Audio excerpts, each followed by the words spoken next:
Okay, safety tips. And I'm out of the vehicle. I'm actually able to read. I had to stop. I was so nauseous. There are all kinds of things that can injure you when you are caring for patients. Your best protection against being injured is to carefully size up the scene and constantly check for potential hazards. Don't be foolish and blindly rush in before conducting a proper assessment. The following are general guidelines you should follow when dealing with scenes involving hazardous materials. Do not enter the scene if there is evidence of hazardous materials. Remain upwind and uphill of the scene. Keep your distance. This may mean retreating if you become aware of the true nature of the situation. Quickly contact dispatch. Request additional resources. Do not enter the scene until instructed to do by trained hazardous material responders. Electricity. Electrical shock can be produced by human-made sources like power lines or natural sources like lightning. No matter what the source, you must evaluate the risk to you and your patient before you begin patient care. Power lines. Do not touch downed power lines. Dealing with power lines is beyond the scope of EMT training. You should mark off a danger zone around the down lines. Energized or live power lines, especially high voltage lines, behave in unpredictable ways. You need in-depth training to operate the equipment that's used in an electrical emergency. The equipment has specific storage needs and requires careful cleaning. Dirt or other contaminants can make the equipment useless or dangerous. At the scene of a motor vehicle crash, above ground and below grade power lines may become hazards. Disrupted overhead wires are usually a visible hazard. You must be very careful even if you do not see sparks coming from the lines. Visible sparks are not always present in charged wires. The area around down power lines is always a danger zone. This danger zone extends well beyond the immediate accident scene. Use the utility poles as landmarks for establishing the perimeter of the danger zone. The danger zone must be a restricted area. However, the safety zone is one span of the power pole's distance. Only emergency personnel, equipment, and vehicles are allowed inside this area.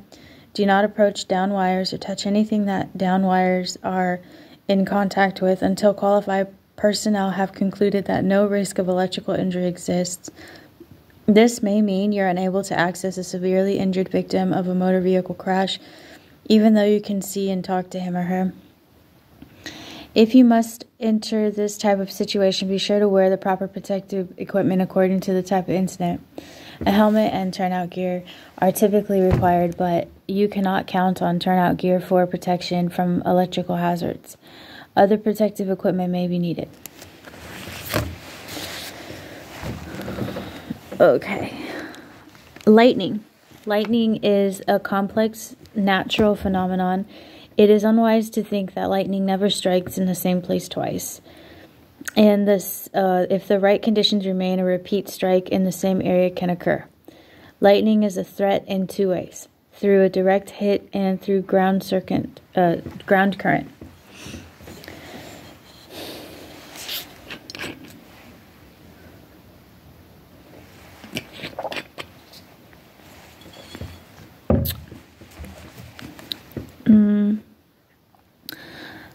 After the lightning bolt strikes, the current drains along the earth, following the most conductive pathway. Although you should avoid high ground to avoid a direct strike, to avoid being injured by a ground current, stay away from drainage ditches, moist areas, small depressions, and wet ropes. If you're involved in a rescue operation, you may need to delay rescue until the storm passes. Recognize the warning signs just before a lightning strike. As your surroundings become charged, you may feel a slight tingling sensation on your skin, or your hair may even stand on end. In this situation, a strike may be imminent. Move immediately to the lowest possible area. If you're caught in an open area, make yourself the smallest possible target for a direct hit or for ground current. To avoid being hit by the initial strike, stay away from projections from the ground, such as a single tree. Drop all equipment, particularly metal objects that project above your body. Avoid fences and other metal objects. These structures can transmit current from the initial strike over a long distance. Position yourself in a low crouch. This position exposes only your feet to the ground current. If you sit, both your feet and your buttocks are exposed. Place an object made of non-conductive material, such as a blanket, under your feet. Get inside a car or in your unit if possible, as vehicles will protect you from lightning. Fire. So you will often be called to the scene of a fire. Therefore, you should understand some basic information about fire if you do not know it already. There are some common hazards in a fire. Smoke, oxygen deficiency, high ambient temperatures, toxic gases, building collapse, equipment, and explosions. All right, wear a helmet made of certified electrical non-conductor material. Make sure that the chin strap is fastened tightly. Smoke is made up of particles of tar and carbon. These particles irritate the respiratory system on contact. Most smoke particles are trapped in the upper respiratory system, but many smaller particles enter the lungs. Some smoke particles not only irritate the airway, but also may also be deadly. You must be trained in the use of appropriate airway protection, such as a disposable short-term device, or if you're a firefighter, a self-contained breathing apparatus, and have it available at all fire scenes. Fire consumes oxygen, particularly in confined spaces. Fire may consume most of the available oxygen. This will make breathing difficult for anyone in the space. The high ambient temperatures in a fire can result in thermal burns and damage to the respiratory system. Breathing air that is heated above 120 degrees Fahrenheit or 49 Celsius can damage the respiratory system. A typical building fire emits a number of toxic gases, including carbon monoxide, cyanide, and carbon dioxide. Carbon monoxide is a colorless, odorless gas that's responsible for more fire deaths each year than any other byproduct of combustion. Carbon monoxide combines with the hemoglobin in your red blood cells about 200 times more readily than does oxygen. It blocks the ability of the hemoglobin to transport oxygen to your body tissues. Cyanide is a product of the combustion of many materials that burn. Inhaling cyanide prevents cells from using oxygen.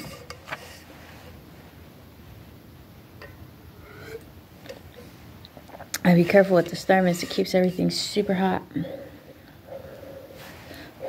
That's what it gives you, this little cup, so it can like cool off, because, yeah, it's steamy.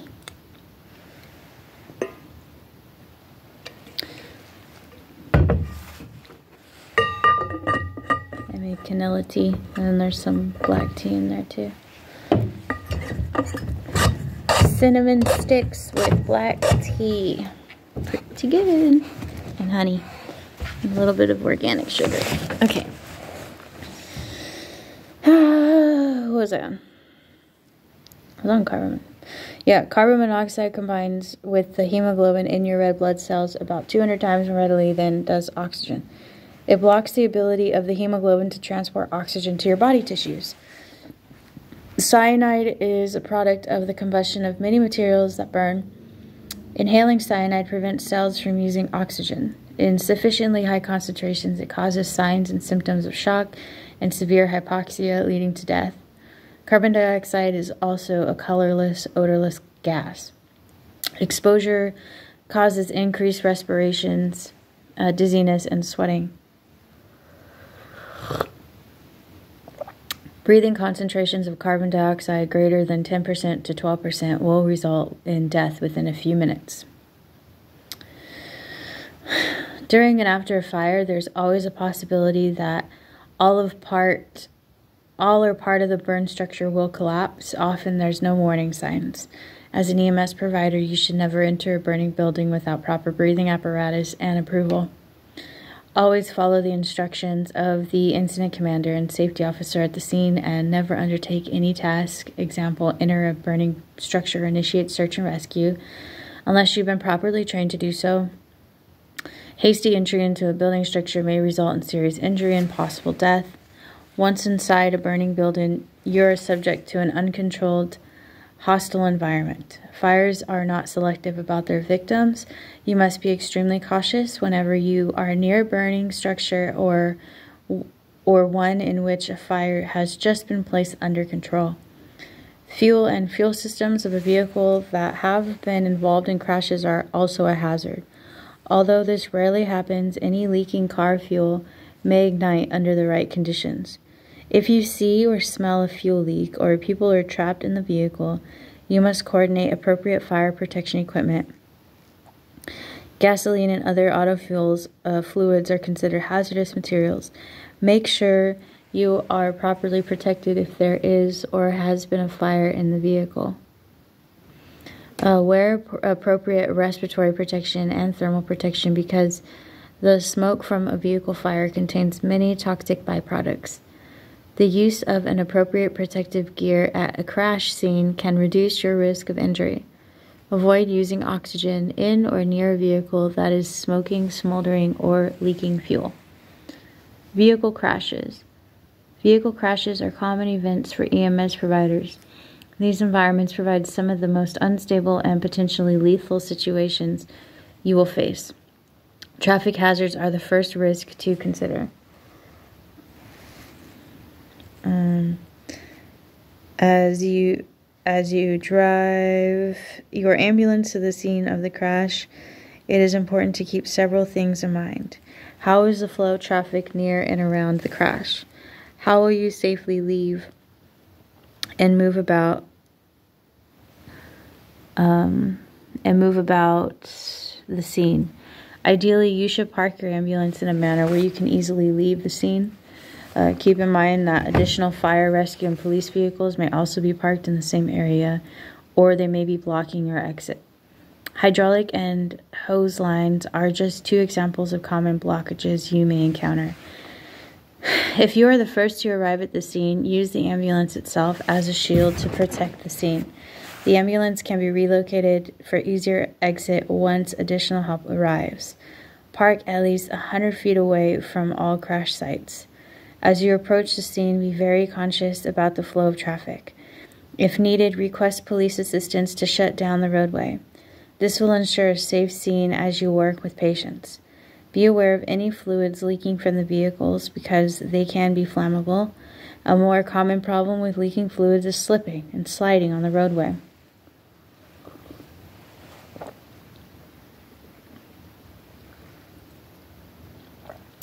How is the vehicle positioned? Is it stable? Cars and trucks can come to rest in a wide array of positions. As the center of gravity of the vehicle is raised, its ability to fall onto you increases. The standard approach for all vehicle crashes should be for firefighters to first stabilize the vehicle to ensure safety for the passengers and any EMS providers. Are there other hazards such as power lines? Down lines can generate lethal electrical charges many feet away from vehicle crashes. If there are lines down, you should assume they are power lines and do not approach. Call for additional resources to manage this hazard. Be aware that most electrical companies will not shut down power to the grid. Though this seems like a logical solution, many injuries can be caused by an unscheduled power outage. If people in their homes are on ventilators or other life-saving medical devices, this could create another emergency situation when the power is shut off. Look closer at the scene. Where are the occupants? Does violence appear to be present? Is there a good risk of violence? As you look at the vehicle, are there weapons inside? Do the passengers look suspicious? If you feel there may be violence, or if violence is obvious, have the police dispatched to assist you.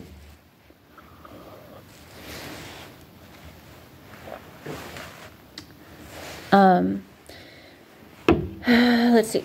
With proper equipment and training, you may enter the vehicle itself. Airbags can be another hazard. If the airbag has not deployed, there is a risk that it may accidentally activate while you're in the vehicle. Airbags are typically rendered inoperable by the fire department when the power is cut off from the car battery. Your protective clothing will help you remain safe while working in and around a vehicle crash. The risk of injuries from glass and sharp metal objects cannot be underestimated. Make sure if you're working inside the vehicle, you have sufficient protective gear. Protective clothing, preventing injury. Wearing protective clothing and other appropriate gear is critical to your personal safety. Become familiar with the protective equipment that's available to you. then you will know what clothing and gear are needed for the job. You will also be able to adapt or change items as the situation and environment change. Remember, protective clothing and gear provide protection only when they are in good condition. It is your responsibility to inspect your clothing and gear. Learn to recognize how wear and tear can make your equipment unsafe. Be sure to inspect equipment before you use it. Ideally, this is done before reaching the scene so care is not delayed. Clothing that is worn for rescue must be appropriate for the activity and the environment where the activity will take place. For example, turnout gear worn for firefighting may be too restrictive for working in a confined space. In every situation involving blood and other body fluids, follow standard precautions. You must protect yourself and your patient by wearing gloves and eye protection, as well as any needed protective clothing that may be needed. EMS coats should provide a body fluids barrier if they were purchased after 1998.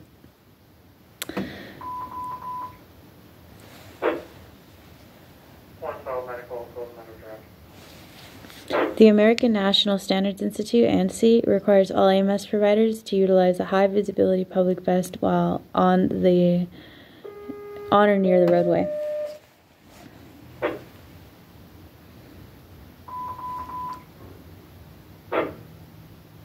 Engine 6526, Medical 19280, Cold Metal Fast,